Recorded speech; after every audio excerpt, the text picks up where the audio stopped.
औज़ुबिल्लाहिमिनश्शैतानिर्रजीम बिस्मिल्लाहिर्रहमानिर्रहीम। I am your chemistry teacher Shahzeb Kiyani and आज हम डिस्कस करेंगे टेस्ट योरसेल्फ 8.1। स्टार्ट करते हैं question by question. Question number one की अगर मैं बात करूं तो क्वेश्चन नंबर वन में आप देखें, what type of elements are metals. Metal किस तरह के एलिमेंट्स होते हैं, ठीक है।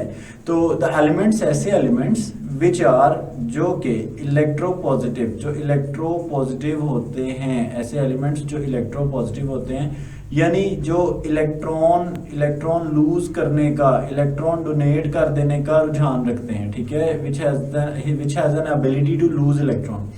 तो ऐसे एलिमेंट्स जो कि इलेक्ट्रॉन लूज करने का रुझान रखते हैं एंड फॉर्म और बनाते हैं केटाइंस। केटाइन कहते हैं पॉजिटिव चार्ज वाले आइंस, ठीक है।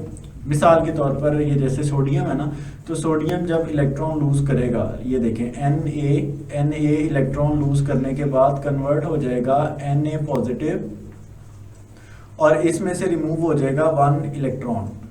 तो ये ऐसे एलिमेंट्स हैं जो कि इलेक्ट्रॉन लूज करने की कैपेबिलिटी रखते हैं बाय लूजिंग इलेक्ट्रॉन्स। तो metals are the elements which are electropositive and form cations.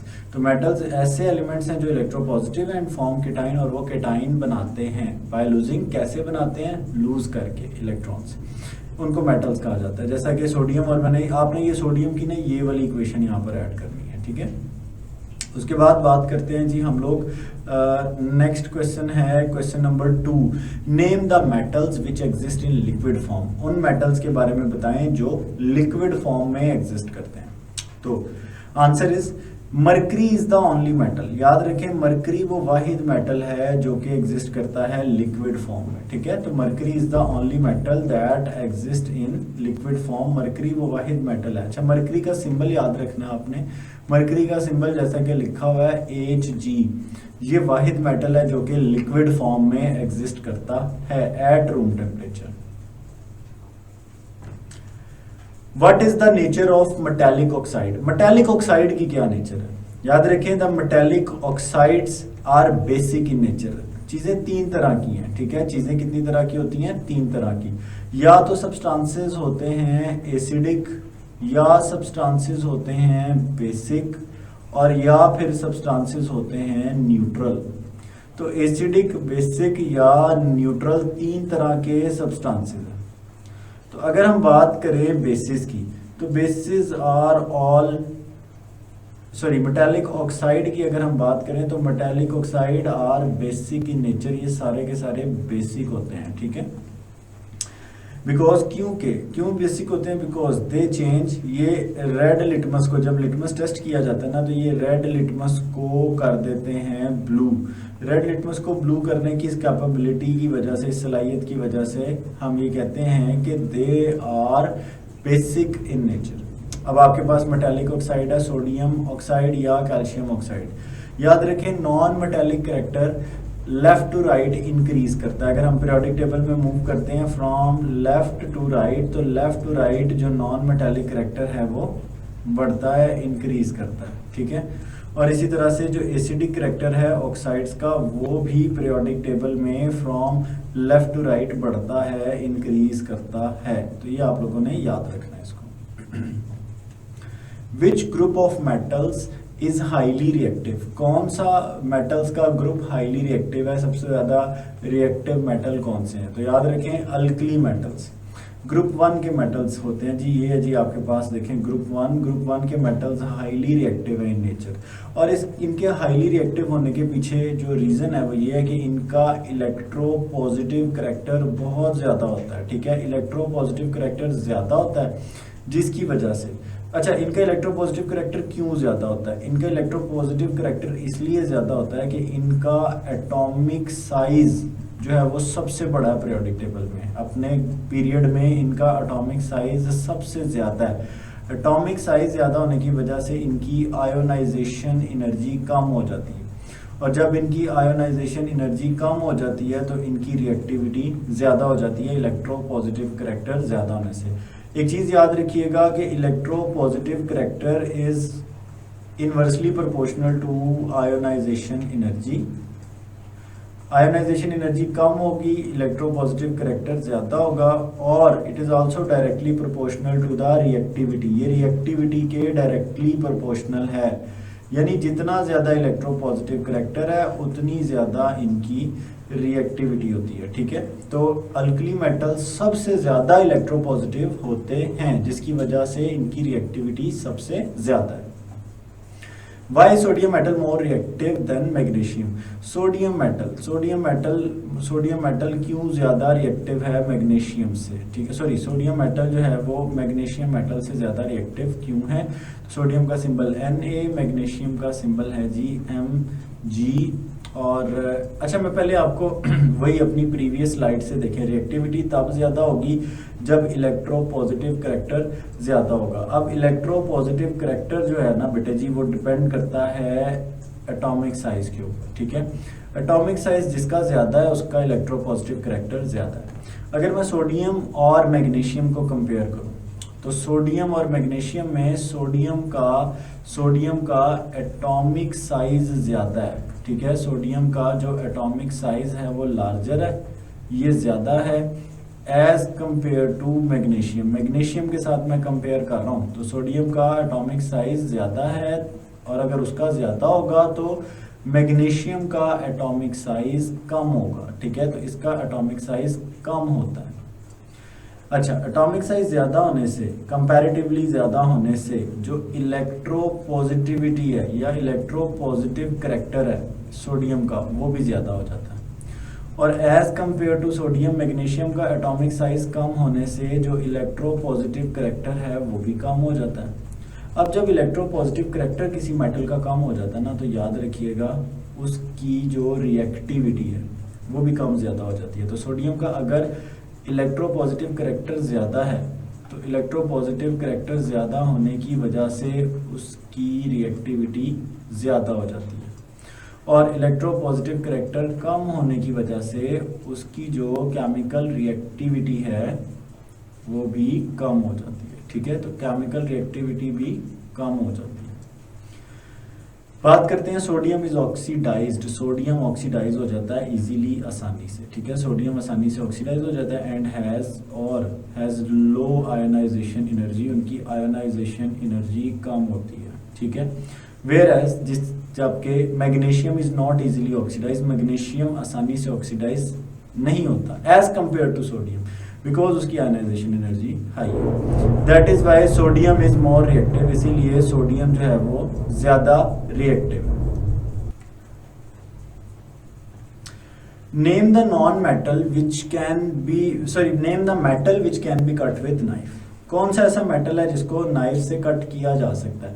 बड़ा इंपॉर्टेंट एमसीक्यू भी है और ये शॉर्ट क्वेश्चन भी है, तो याद रखें सोडियम Na, सोडियम वो मेटल है जिसको हम नाइफ से कट कर सकते हैं। इट्स अ सॉफ्ट मेटल, ये एक सॉफ्ट मेटल होता है, इसको नाइफ से कट किया जा सकता है।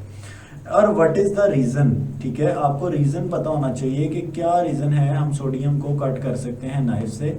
It is a soft metal और इसके अंदर वीक मेटेलिक बॉन्डिंग मौजूद होती है, ठीक है। वीक मेटेलिक बॉन्डिंग है, तो वीक मेटेलिक बॉन्डिंग होने की वजह से sodium can be cut with knife, sodium को कट किया जा सकता है नाइफ से, ठीक है। So due to weak metallic bonding की वजह से sodium can be cut with knife, sodium को कट किया जा सकता है नाइफ से। Name the best ductile and malleable metal. सबसे ज्यादा डक्टाइल और मेलेबल मेटल कौन सा है? तो आंसर है जी gold. Gold is the most, gold का सिंबल होता है Au, gold is the most malleable and ductile metal.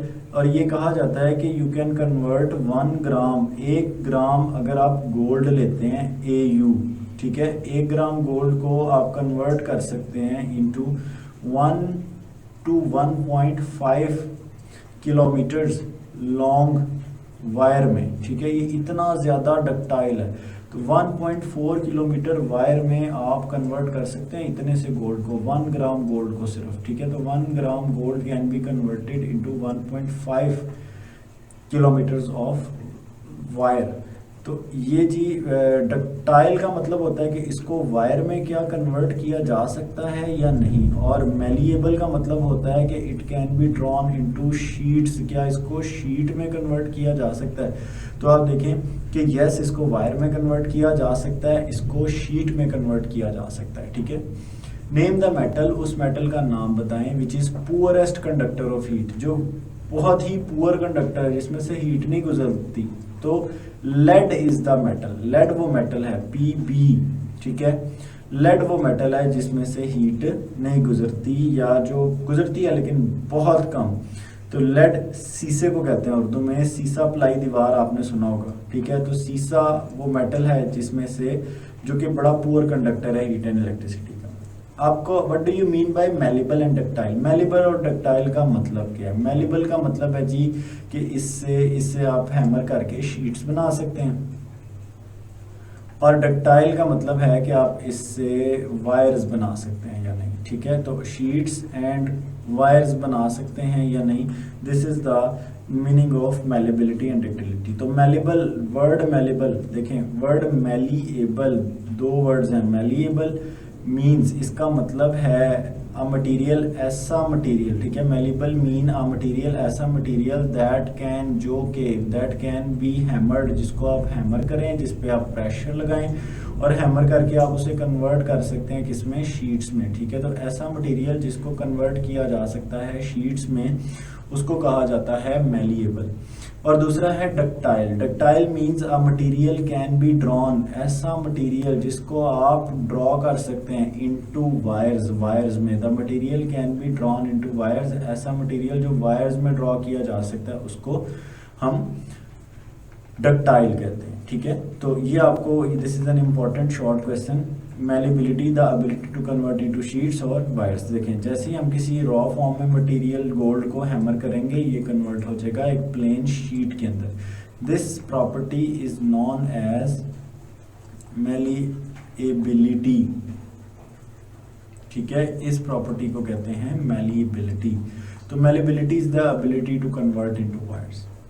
Ductility और मेलिबिलिटी का मैंने यहाँ एक कंपैरिजन लिख दिया। देखें, डक्टिलिटी का मतलब है कि उसे स्ट्रेच कर सकते हैं अंडर टेंसाइल स्ट्रेंथ, और आप उससे बना सकते हैं वायर्स, ठीक है।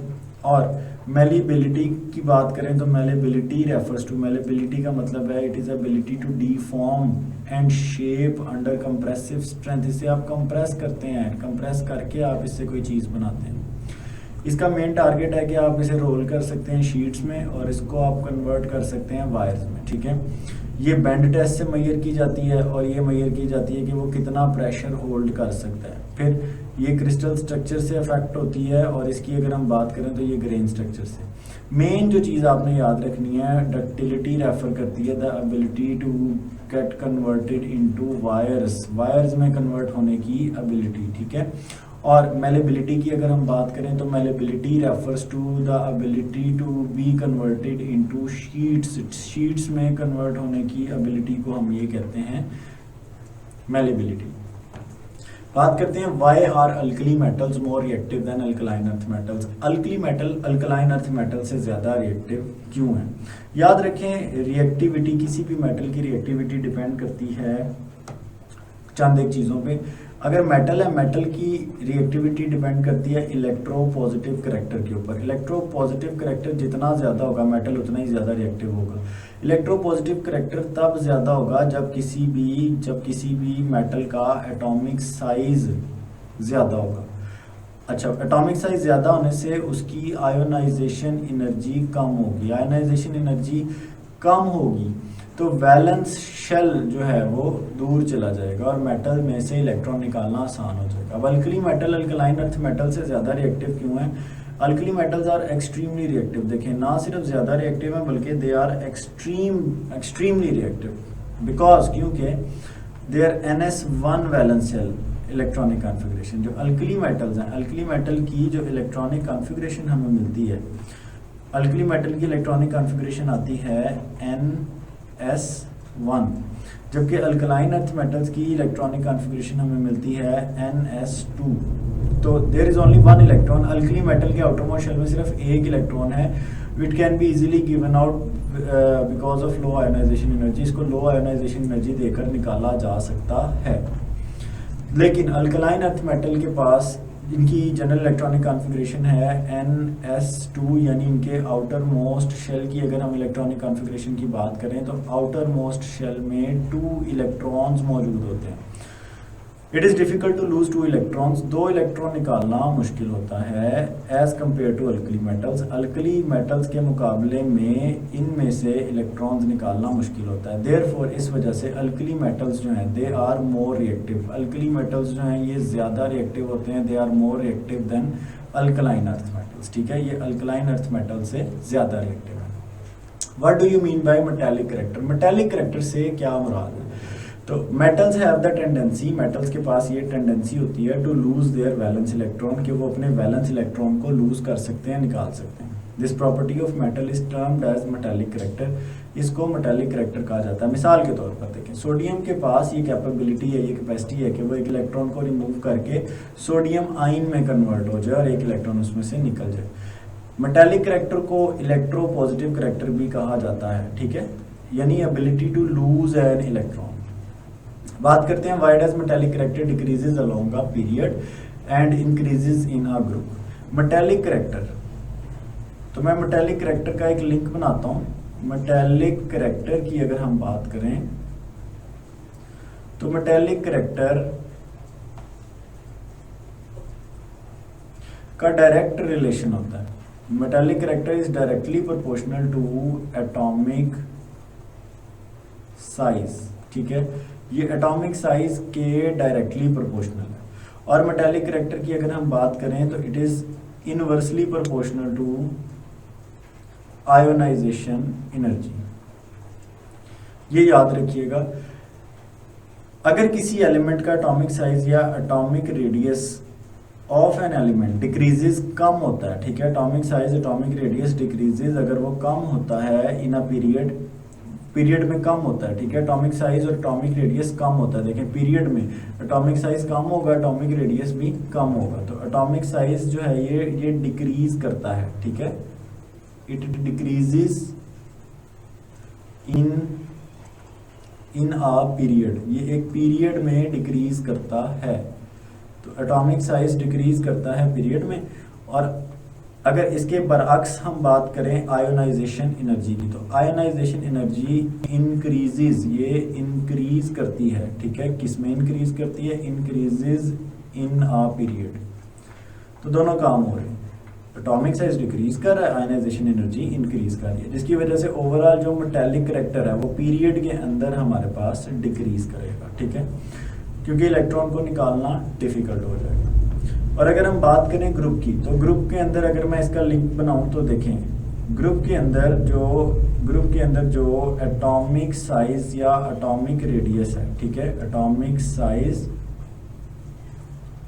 ग्रुप के अंदर बढ़ता है, इंक्रीज करता है, जिसकी वजह से कह लें कि इलेक्ट्रो पॉजिटिव करैक्टर भी इंक्रीज करता है। ठीक है, और इलेक्ट्रॉन को रिमूव करना, इलेक्ट्रॉन का रिमूवल क्वाइट इजी, आसान हो जाता है। इलेक्ट्रॉन का रिमूवल बड़ा ही ज़्यादा आसान हो जाता है, इलेक्ट्रॉन को निकालना बड़ा इजी हो जाता है, जिसकी वजह से जो मेटालिक करैक्टर है वो ग्रुप में इंक्रीज करता है।